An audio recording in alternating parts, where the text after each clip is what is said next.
नमस्कार, मैं हूं पंकज भार्गव। दोपहर के 2 बजे आप देख रहे हैं न्यूज 18 इंडिया। नेपाल में इस वक्त कोहराम मचा हुआ है। सड़क से संसद तक प्रदर्शनकारियों ने कब्जा कर रखा है। नेपाल के ये लोग नेपाल में सोशल मीडिया ऐप के बैन का जबरदस्त जोरदार विरोध कर रहे हैं। प्रदर्शनकारी नेपाल की संसद तक में घुस गए हैं। कुछ प्रदर्शनकारी संसद भवन की छत पर चढ़ गए हैं। प्रदर्शन की वजह से राजधानी काठमांडू में कर्फ्यू लगाया गया। ये सब एहतियातन किया गया। प्रदर्शनकारियों पर पुलिस ने आंसू गैस का इस्तेमाल भी किया। दरअसल आपको बता दें, नेपाल में सोशल मीडिया को कानूनी दायरे में लाने की तैयारी हो रही है। विदेशी ऑनलाइन प्लेटफॉर्म को नेपाल में रजिस्टर करने को कहा गया। 7 दिन का वक्त दिया गया। कंपनियों को लोकल प्रतिनिधि नियुक्त करने के लिए कहा गया।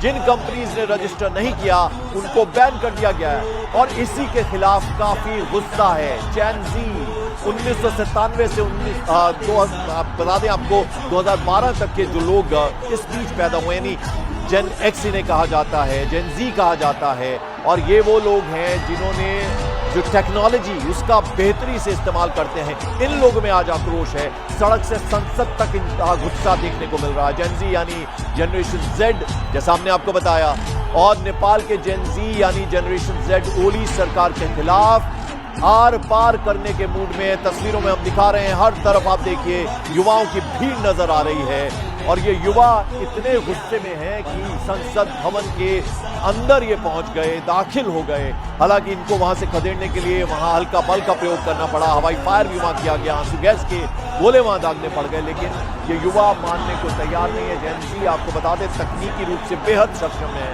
और 26 ऐप जिन पर बैन लगाया गया है, और इसी के खिलाफ इन्होंने यहां विद्रोह कर दिया है। जबरदस्त विरोध प्रदर्शन, ये स्टूडेंट्स खास तौर पर, इनमें यंगर जनरेशन, आप देखिए किस तरह से संसद की छत पर नजर आ रहे हैं। इन्हें तितर बितर करने के लिए लगातार कोशिश पुलिस वहां कर रही है, लेकिन वो कोशिश नाकाम साबित होती नजर आ रही है।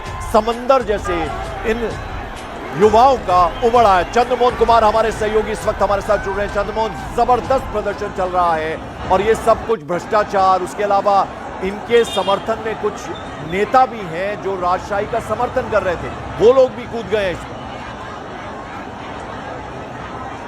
बिल्कुल, देखिए, लेकिन सबसे अधिक जो है वो नौजवान सड़कों पर हैं और इनका सीधे तौर पर यह मांग है कि जब तक सोशल मीडिया को ओपन नहीं किया जाता है तब तक इसी तरीके से उनका विरोध प्रदर्शन जारी रहेगा। और आज सुबह से ही भारी संख्या में ये नौजवान सड़कों पर उतर गए और लगातार सरकार के खिलाफ अपनी आवाज़ बुलंद कर रहे थे। कई जगहों पर भारी संख्या में जब ये नौजवान सड़कों पर उतरे तो वहाँ के पुलिस को हालात को काबू करने में काफ़ी मशक्कत करनी पड़ी और यही वजह है कि कई जगहों पर फायरिंग की भी सूचना आ रही है, जिसमें आधा दर्जन से ज़्यादा नौजवान जख्मी हुए हैं जिनको सिविल लाइन हॉस्पिटल में भर्ती कराया गया है। तो वहीं सबसे दिलचस्प बात यह समझा जा सकता है कि वहाँ का हालात क्या है, क्योंकि प्रधानमंत्री का जो आवास है, राष्ट्रपति का जो आवास है, राष्ट्रपति का जो आवास है और साथ ही जो सरकारी कार्यालय है, उन इलाकों में कर्फ्यू लगा दी गई है और भारी संख्या में पुलिस की तैनाती कर दी गई है। और साफ तौर पर यह निर्देश और आदेश दिया जा रहा है कि कोई भी भारी संख्या में नौजवान इस इलाके में सड़कों पर नहीं आ सकता है।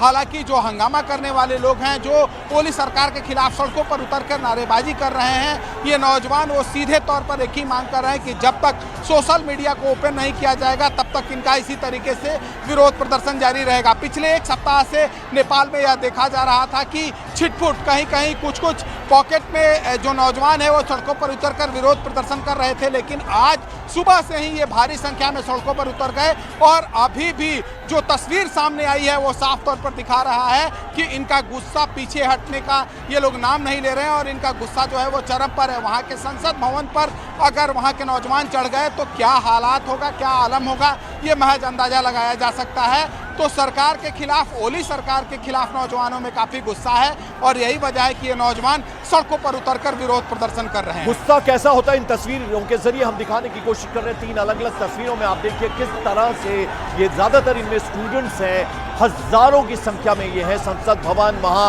उसकी छत पर चढ़े नजर आ रहे हैं। हालांकि इनको खदेड़ने के लिए पुलिस ने जबरदस्त तैयारी वहां करके रखी थी।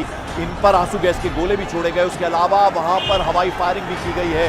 कुछ घायल भी हुए हैं युवा, जैसा कि हमारे सहयोगी चंद्रमोहन बता रहे। चंद्रमोहन, बिना लीडरशिप के इस तरह से इतना बड़ा आंदोलन हमेशा नहीं होता है, तो यानी इनको लीड कौन कर रहा है? बिकॉज बहुत सारे नेता जो हैं वो भी इनमें शामिल हुए, ऐसी जानकारी मिल रही है।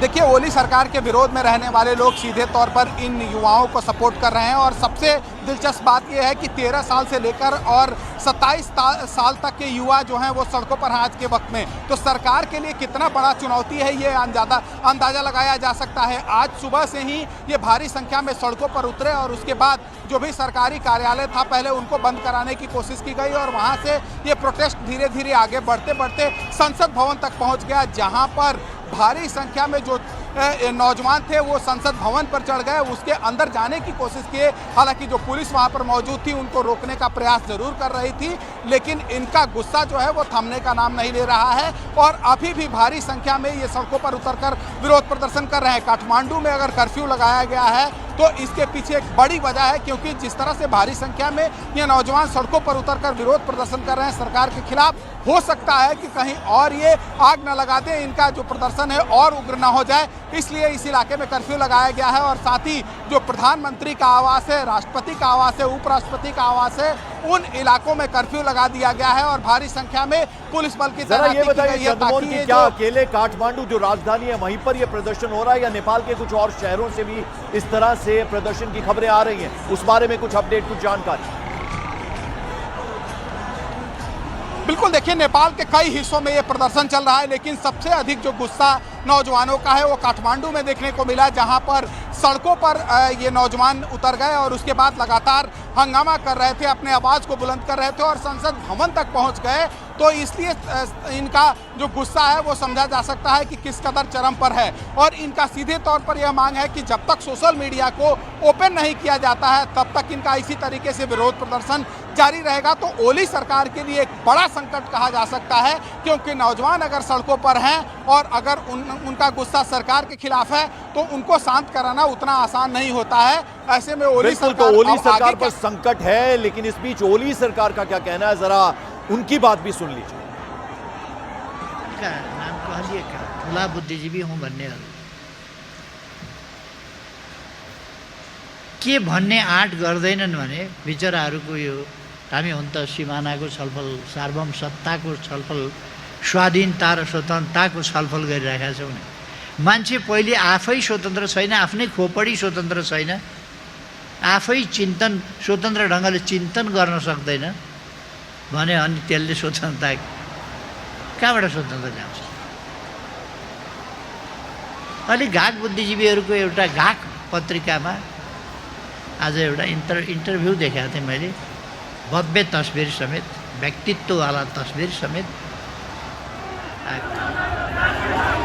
चिंताजनक है केपी शर्मा ओली सरकार के लिए। आप देख रहे हैं किस तरह से वहां अभी कुछ तस्वीरों में नजर आ रहा है, स्टूडेंट्स तो नजर आ रहे हैं, ज्यादातर जो विरोध प्रदर्शन कर रहे हैं वो लोग नजर आ रहे हैं, लेकिन अभी पुलिस की वहां जबरदस्त मौजूदगी है। आपको बता दें जो जानकारी अभी तक आई है वो ये हमने तस्वीरों में भी दिखाया था, किस तरह से संसद भवन पर उन्होंने एक तरह से हल्ला बोल किया, छत तक पर चढ़ गए। ये आप देखिए डंडे उछलते हुए नजर आ रहे हैं और वहां तमाम जो सुरक्षा शील्ड्स को पुलिस और जो सुरक्षा बल है उन्होंने आगे कर दिया है, लेकिन जबरदस्त तरीके से वहां से चीजें फेंकी जा रही हैं, लाठी डंडे और वो सब वहां पर फेंके जा रहे हैं। और ये आपको बता दें जैन जी है जो कि 1997 से लेकर 2012 तक के बीच में जो पैदा हुए, लगभग 27-28 बरस तक की उम्र के ये ज़्यादातर लोग हैं। ये देखिए वहाँ अनुरोध किया जा रहा है सुरक्षा बलों की तरफ से कि कृपया शांत रहें, शांति बनाए रखें, लेकिन ये जो युवा हैं, ये जो जैन जी है वो मानने को तैयार नहीं है। लगातार उनकी तरफ से चीज़ें फेंकी जा रही हैं।